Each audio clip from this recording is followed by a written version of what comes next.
So, yan may biyaya.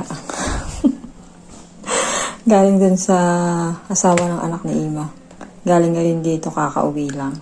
Sabi niya, ito daw ko. Kung gusto ko daw. Kung may gusto daw akong pagbigyan, titingnan natin kung magaganda. So, kasi diba dito, mahilig silang magtapon. Tapon, bili, tapon, ganun sila. So, tingnan natin kung magaganda pa. Kung gusto ko daw. Kung ayaw ko daw, itapon ko. O, diba? Kasi alam nilang nagbabaks ako eh. Kasi kinukwento ko nito, ang asawa ng alaga ako na may kumukuha ako sa tapunan ng mga tinatapon ng mga ganito. O di yung mga anak nagbibigay sa akin, pati mga kaibigan. Kaya yan. Kaya minsan hindi na ako sinisipag pumunta sa tapunan kasi nga binibigyan na nila ako. O sige, tignan natin ha. So yan, ito yung laman nito. Nakalkal ko na. Halos mas madami yung t-shirt na pang lalaki. So ito yung sa anak niya daw tong panganay. Ayaw daw. Pero bago pa to.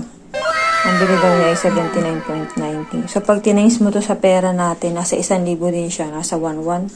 79.90 times 15. Nasa ganun yung presyo niya sa peso. Dahil nakasale siya. Ito yung original price niya. Yung itsura. Ang ganda niya, fairness. Coral orange. Ang ganda din ang nasa likod niya. Monkey hip hop season. The soul has always been part of our music. Anak niya kasi mahilig sa mga music. Pero hindi daw ito nagustuhan. Halos t-shirt lahat. Ito naman Vans. Sinukat ko itong Vans. Ang ganda. Pero pang lalaki siya. Pwede naman din may style. Halos mga pang lalaki. Kasi yung mga anak niyang babae ang papaya. Ayun, cute ng style Vans. Pang lalaki. Pero type ko to. Pa-partner sa short. Mag-ukay-ukay na nga lang ako sa Pilipinas. Ang ganda. Ito din ang ganda. Sarah naman siya. Saraman. May Saraman pala. Ang cute. Ang ganda ng kulay. Tapos ayan, mga polo, tas mga ganito. Ano bang tawag dito? Polo nga to, diba? Yung mga ganito. Castro.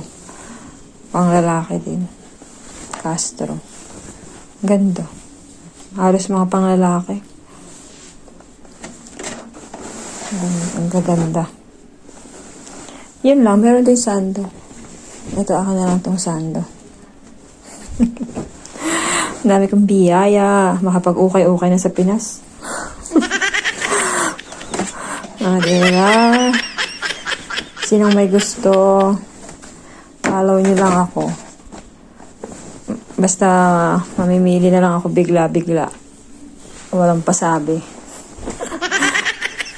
Yun lang. Diba? Dami